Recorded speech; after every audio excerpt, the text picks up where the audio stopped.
Agora em Brasília, 9 horas e 47 minutos. Parlamento e Justiça. Hoje o nosso convidado é o consultor legislativo e professor Léo Van Holt, também conosco no Instagram. Bom dia, doutor Léo Van Holt. Bom dia, Sérgio, ouvintes da Rádio Justiça e os nossos amigos do Instagram da Rádio Justiça. Muito obrigado, doutor Léo. Vamos lá, então, saber o que foi aprovado nessa semana. Começamos pela Câmara dos Deputados. Medidas provisórias. Qual a medida provisória que o senhor destaca para nós? Sérgio, na verdade, nós tivemos, na terça-feira, a aprovação da medida provisória 958 de 2020. Ela facilita, ela desburocratiza a concessão de empréstimos, a renegociação desses empréstimos por meio da dispensa de alguns documentos que seriam necessários na legislação atual. Ocorre que essa medida provisória, Sérgio, ela foi aprovada na Câmara na terça e enviada ao Senado Federal, só que ela caduca hoje. Então, no dia 24 de agosto, aquele prazo constitucional de 60 dias, prorrogáveis por mais 60 dias, se encerra. E, pelo que a gente consultou no site do Senado, não há previsão de uma sessão do Senado no dia de hoje para aprovar essa medida provisória e ter a possível sanção do presidente Bolsonaro. Então, essa medida provisória 958 foi aprovada na terça-feira, mas tem uma previsão de caducidade no dia de hoje. A mesma coisa acontecendo, Sérgio, com a medida provisória 959, que também, infelizmente, ela está com um prazo de vigência para o dia 26 de agosto, tá, daqui a 2 dias, e ela também tentou ser introduzida na pauta da Câmara na semana passada, mas isso não foi possível, né? A 959, que trata de regras para o auxílio emergencial, essa verba tão importante que está evitando que diversas famílias, né, entrem numa situação de muita dificuldade, mas também com a possibilidade de prorrogação da Lei Geral de Proteção de Dados, a prorrogação do início da vigência desta lei. Uma medida provisória muito importante, mas que mostra que o governo está tendo muita dificuldade para aprovar as medidas provisórias no Congresso Nacional. E uma medida provisória sobre o mesmo tema, ela não pode ser reeditada ou editada novamente com uma outra numeração? Perfeito, Sérgio. A Constituição, para evitar esse abuso na apresentação de medidas provisórias, ele proíbe que uma medida provisória que tenha caducado ou que venha a ter a sua rejeição no Congresso Nacional seja reapresentada pelo presidente da República na mesma sessão legislativa, que é basicamente aquele período de 2 de fevereiro ao final de dezembro, né, do mesmo ano, para que você não tenha, pelo menos no mesmo ano, a reapresentação de algo que o Congresso já, ou diretamente ou implicitamente, rejeitou. O que tem acontecido na prática, Sérgio, é o seguinte: algumas medidas provisórias que estão perto de caducar, alguns parlamentares, por meio de acordo com o governo, apresentam um projeto de lei dias antes da medida provisória caducar. É um estratagema que se faz para evitar a incidência desse dispositivo constitucional. Então, vejamos se, por exemplo, no dia de hoje, algum parlamentar apresenta um projeto de lei com um conteúdo semelhante ao dessas medidas provisórias que vão caducar, porque o que não pode é o governo reapresentar essa medida provisória. Mas um deputado, um senador, pode apresentar um projeto de lei e reacender o debate nos próximos dias. A ver o que teremos aí, né, de consequências, né, de desdobramentos dessa situação. O senhor traz para nós também a apresentação de 2 pareceres de projetos importantes, doutor Léo? Isso, Sérgio. Eu queria aproveitar essa situação que aconteceu também na terça-feira na Câmara dos Deputados, porque esse processo legislativo durante a pandemia, Sérgio, em sessões virtuais, efetivamente tem diminuído muito o debate com os setores da sociedade civil, porque tudo é muitas vezes rápido no plenário, as comissões não estão funcionando, comissões que muitas vezes recebem audiências públicas, em que muita coisa interessante é discutida e as entidades da sociedade civil apresentam os seus pontos de vista. Muito bem. Tem se exigido, Sérgio, pelo menos um prazo de 24 horas de antecedência da realização da sessão para que os relatores apresentem os seus pareceres, para que haja uma mínima difusão desse novo texto que o relator vai apresentar para as lideranças partidárias e também, na medida do possível, para a sociedade civil. Então, houve 2 projetos de lei muito importantes, Sérgio, na semana passada, que foi o projeto de lei 3364 de 2020, ele traz um auxílio emergencial para as empresas de transporte público, né, coletivo, tanto urbano quanto metropolitano, porque nós sabemos que há aí também um problema com essas empresas que estão enfrentando dificuldades de caixa. Então, há uma previsão de um auxílio do governo federal de 4 bilhões de reais, 70% disso sendo destinado aos municípios e 30% aos estados, até porque existem empresas de transporte intermunicipal e também empresas de transporte como, por exemplo, o metrô, né, que são geridas pelos próprios estados. Aqui no DF, o próprio metrô do Distrito Federal é gerido, né, pelo próprio Distrito Federal, e você tem, então, essa ajuda emergencial como algo que está pautando e tem aí uma preocupação muito grande dos parlamentares.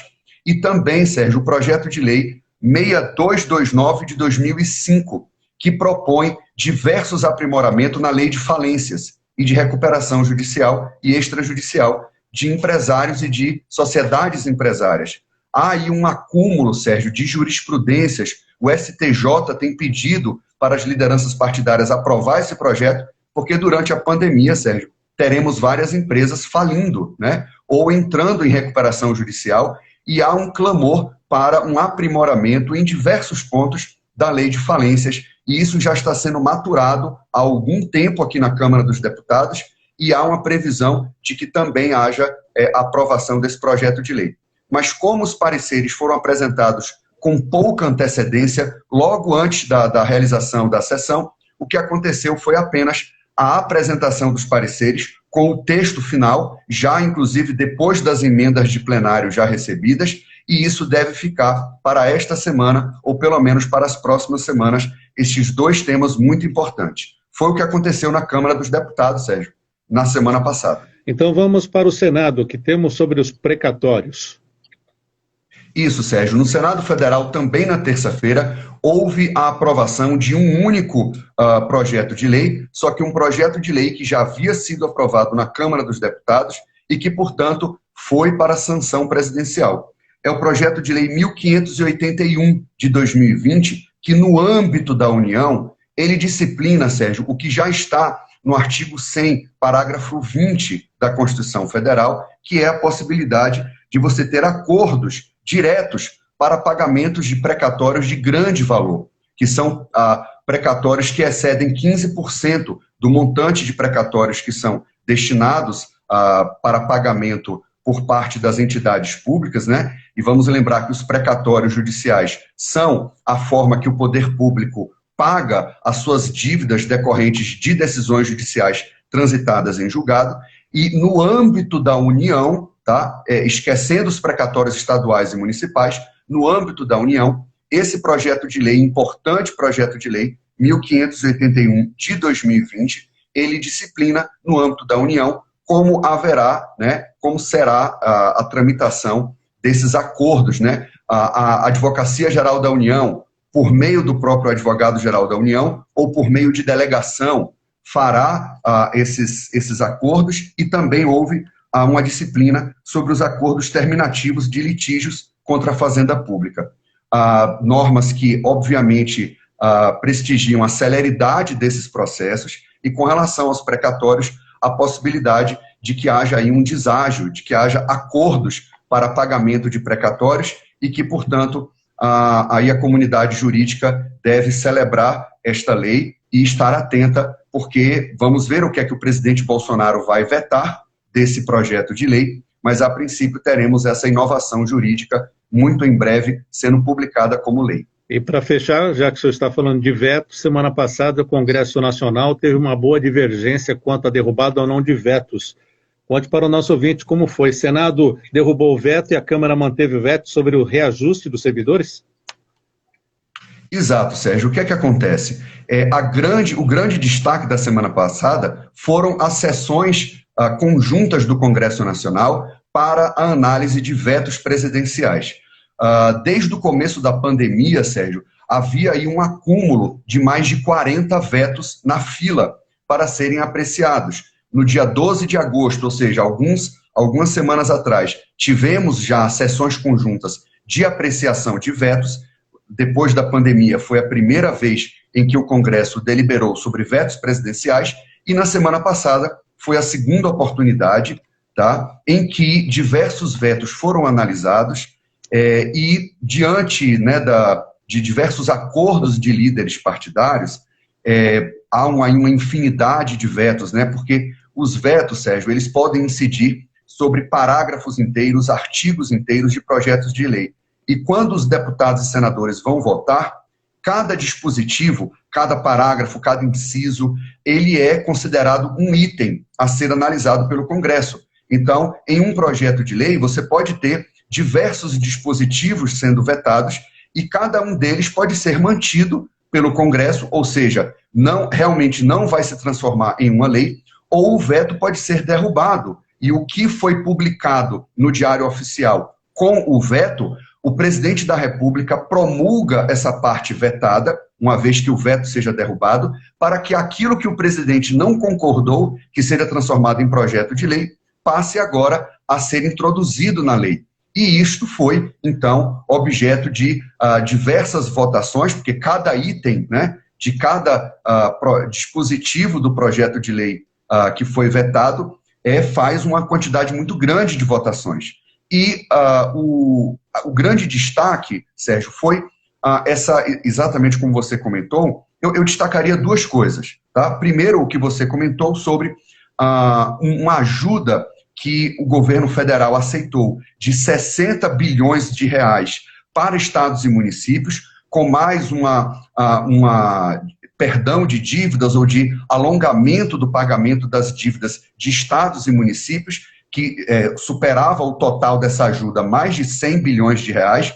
O governo trouxe essa possibilidade de ajuda, mas o Congresso introduziu no projeto de lei a necessidade de que não houvesse o reajuste dos servidores até dezembro de 2021, como uma contrapartida a essa ajuda do governo, porém, com a exceção, foi isso que o Congresso introduziu, daqueles servidores que estão na linha de frente do combate ao Covid. Seja coveiros, trabalhadores da limpeza, inclusive em hospitais, que também estão se contaminando muito, os profissionais da saúde, mas também os profissionais da segurança pública, que também estão se contaminando muito. Veja aí agentes penitenciários, que estão com um índice enorme de contaminação, mas também profissionais da educação. Diversas categorias foram excepcionadas desta proibição de reajuste. Isso foi o que o Congresso aprovou e o governo vetou essa parte, dizendo não queremos nenhuma exceção, queremos que todos estejam com o congelamento de reajustes até dezembro de 2021. Quando esse veto, Sérgio, chegou no Senado Federal, porque apesar de ser uma sessão conjunta, senadores e deputados votam separadamente. Os senadores derrubaram este veto, com a perspectiva de que, olha, vai ter a exceção dos trabalhadores que estão na linha de frente de combate ao Covid, que poderão ter o reajuste. Só que aí isso causou uma comoção muito grande. O ministro Paulo Guedes foi dizer que isso geraria um prejuízo de mais de 120 bilhões de reais ao Brasil, principalmente com esses reajustes, né, de servidores estaduais e municipais. Porém, houve, inclusive, quando chegou na Câmara, o cancelamento da sessão dentro da Câmara, porque havia um medo de que a Câmara também fosse na mesma linha do Senado, e na quinta-feira a Câmara manteve o veto presidencial, que foi, inclusive, acalmou o mercado financeiro e que fez com que o veto fosse mantido, porque para derrubar o veto, Câmara e Senado, pelo voto da maioria absoluta, tem que realmente derrubar este veto. Na Câmara, por uma votação expressiva de 316 votos, a Câmara dos Deputados manteve esse veto presidencial, Sérgio. Muito bem, professor Léo Van Hout, consultor legislativo, hoje no quadro Parlamento e Justiça. Já estamos com o tempo estourado. Muito obrigado pela participação. Um abraço virtual, até a próxima. Um grande abraço, Sérgio, para todos os ouvintes da Rádio Justiça, para todos os nossos amigos aí. Um abraço. Até lá. 10 horas e 2 minutos. Vem aí.